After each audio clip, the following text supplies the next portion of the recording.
Hello welcome back to my channel स्वाक्स kitchen. मुझे पुणी थे आपण मानक पई गोटे बहुत बढ़िया गर्मा गरम हाक्का नूडल्स रेसिपी नहीं के आछि। तो चलंतु स्टार्ट करबा आज रेसिपी। तो देखंतु एठी मु गाजर, बीन्स, कैप्सिकम, बंधाकोबी, मशरूम, पनीर, पियाज आउ कंचा लंका तो सबको बहुत बढ़िया पतला पतला लंबा लंबा करके टिके टिके काटिकी नहीं जाइए। आपण मानक टिके मु देखई दउची। चाउमिन रे एमती टिके लंबा लंबा साइज रो परिबा आपण रखिबे जेतु चाउमिन टिके लंबा थाए। मोरी पानी नहीं जाइए। पानी टिके गरम होला परे 2 चम्मच हम लूण पके नबा आ अल्प तेल पकेबा। आपण माने जानि थिबे पानी रे तेल टिके पकेले चाउमिन झाड़ी झाड़ी के रहइबो, अठा अठा है लगे। तो मैंने आम चाउमिन को पानी रे पके नबा। चाउमिन बनैबा बेले आपण दुईटा ट्रिकी जिनस निहाती मन रखि थिबे।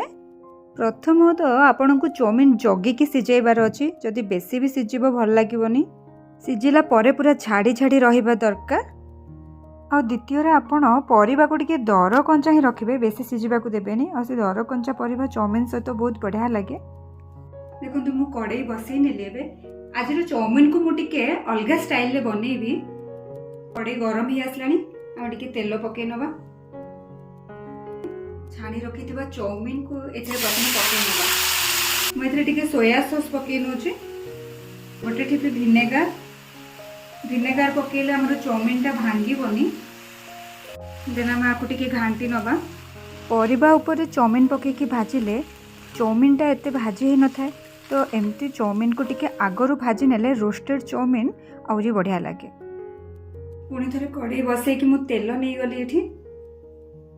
मुझे अदा रसुन को एमती छोट छोट करके काटी नहीं थी पकईदेली।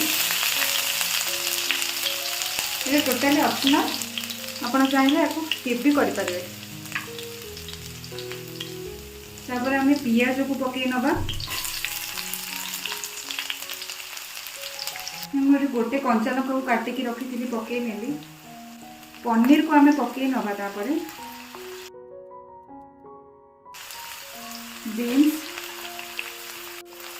बीन्स को आपण 2 ରୁ 3 मिनट टिके भाजी नेबे जेतु बीन्स टिके लेट रे सिझे। तापर आम बाकी परिबा सब पकेबा। कैप्सिकम को पकई नबा, गाजर और बंधाकोबी, मशरूम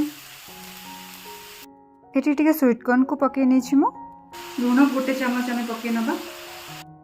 देन एटी मु ऑनियन स्प्रिंग टिके पियाज नाड़ को पकई देछि। जेहेतु चाउमिन कला बेले गैस को आपण मीडियम रु हाई फ्लेम रे ही रखी करेंगे तो मत से बार बार घांटा को पड़ुछि नहले परिबा लागी जिवो। तो मैं आम एटी टिके टमाटो सॉस और टिके चिली सॉस को पके नबा। देखो तो परिबा हमर 70% कुक हो जाए। आ मुझे चाउमिन को धीरे धीरे पकई नहीं ताको एमती लेयर लेयर करके पकेबे। आ मझिरे मझिरे टिके टिके घांटू थिबे तो परिबा गुड़ा सब चाउमिन रे आराम से मिसी पारिबो। देखि पारुथिबे चाउमिन को जेहेतु आगरू टिके भाजी की पकई थिली तो बढ़िया से झाड़ी झाड़ी हेकी सब चाउमिन गुड़ा रोचंदी के का सहित चिपकु नहांती। फाइनली आम चाउमिन मसला को पकई नबा। ये चाउमिन मसलाटा मते प्राइम रो हाक्का नूडल्स भितर ही आसीथिला। चाउमिन वर्तमान रेडी हो गला। देखंतु केते बढ़िया देखा जाउची तार लुक। पूरा टेस्टी टेस्टी लुक तो आसी। तो चलते एबे टेस्ट करके देखिबा। आमे सर्व करि नबा प्लेट रे। मते सब बेले फील हुए कि कुकिंग टू अधिक कष्ट होची गार्निशिंग। काहे ना प्लेट टिके सुंदर देखा गले ही आमर अट्रैक्शन से खाइबा प्रति बढ़ी जाए। देन एठी मु टिके कंचा पियाज पके नउची। आपण माने चाहिए एठी आउ टिके टमाटो सॉस, चिली सॉस और धनिया पत्र को भी ऐड कर पारिबे। सीरियसली आज हाक्का नूडल्स रो लुक इतने बढ़िया आछे तो मते खाई दबा पई सब इच्छा हो गलानी। तो आपण माने देखिके कहंतु केमती कोन देखा जाउची। एही रेसिपीटा मोर जने भाउज माने पूजा भाउजंकर फरमाइश रे मु आज बनैथिली तो आपण मानक सहित भी शेयर करनेली। तो आज प्रिपरेशन आपण मानको केमती लागिला मते कमेंट रे निहाती जणेबे। रहिली, बाय बाय।